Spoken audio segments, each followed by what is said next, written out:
मैं आशा सिंह अपने YouTube channel पर आप लोगों का स्वागत करती हूँ। एक छठी मैया का गीत लेकर आप लोगों के सामने प्रस्तुत हुई हूँ, तो प्लीज़ अपना प्यार आशीर्वाद बनाए रखिएगा। आई गए कार्तिक महीना, आई है मैया, आई है मैया,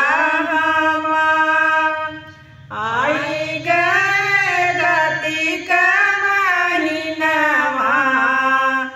आई है मैया, आई है मैया।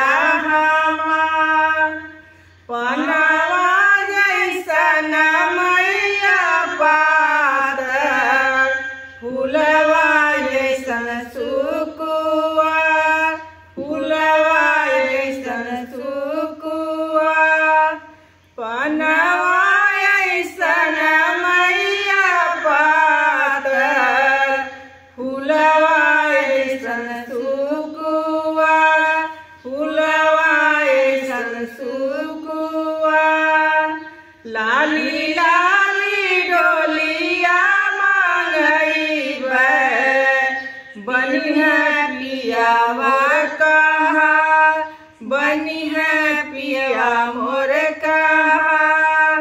लाली लाली डोलिया मांगईबे, बनी है पिया मोर कहा, बनी है पिया मोर कहा।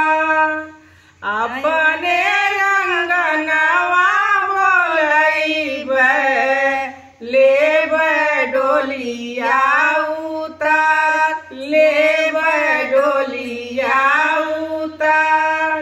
अपने रंगनवा बोलईबे, लेबे डोलिया उतार, लेबे डोलिया उतार।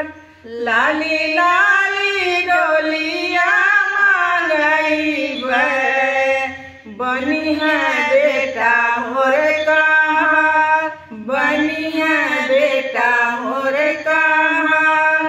लाली लाली डोलिया मांगईबे, बनी है बेटा मोर कहा, बनी है बेटा मोर कहा। लाली लाली चुनरी मांगईबे, छठी मैया के देबै पहिरा, छठी मैया के देबै पहिरा। लाली लाली चुनरी मांगईबे, छठी मैया के देबै पहिरा, छठी मैया के देबै पहिरा। ठेकुआ से भरबै डलरिया, जिया कोई छा भरा, जिया कोई छा भरा। ठेकुआ से भरबै डलरिया, जिया कोई छा भरा, जिया कोई छा भरा। अपने ससुरवा मैया जई है, रहिया महकती जा, रहिया महकती जा।